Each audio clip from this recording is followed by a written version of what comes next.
wanted to do a flyover, which was always there.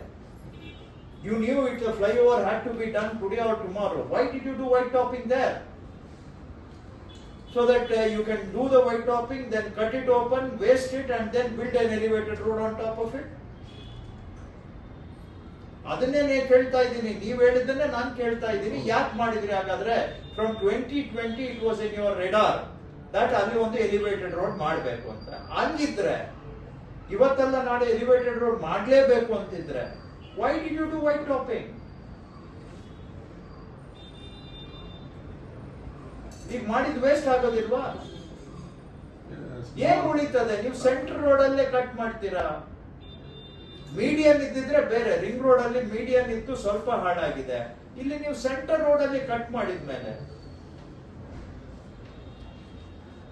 Anyway ಈಗ mapping ಮಾಡಿಸಿ at least. ಇನ್ಮೇಲೆ ಮತ್ತೆ ಅದೇ ತರ ಆಗೋದು ಬೇಡ. ಅಲ್ಲಿ ಯಾವ್ದಾದ್ರು ಫ್ಲೈಓವರ್ ಇದ್ರೆ, ವೈಟ್ ಟಾಪಿಂಗ್ ಇದ್ರೆ, ಅಟ್ಲೀಸ್ಟ್ ಇಲ್ಲ ಮಾಡ್ಲೇಬೇಕು ಅಂದ್ರೆ you take an inform decision. At least ಇಲ್ಲ ನಾಳೆ ಎಲಿವೇಟೆಡ್ ಬರುತ್ತೆ ಆದ್ರೂ ಇವತ್ತು ವೈಟ್ ಟಾಪಿಂಗ್ ಮಾಡಬೇಕು ತೀರ್ಮಾನ ಮಾಡಿ. At least you on paper you decide. ಸುಮ್ಮನೆ ಏನು for lack of application of mind ಸುಮ್ಮನೆ ದುಡ್ಡು ಸುರಿಯೋದು ಬೇಡ ಅಷ್ಟೇ. ರೈಟ್.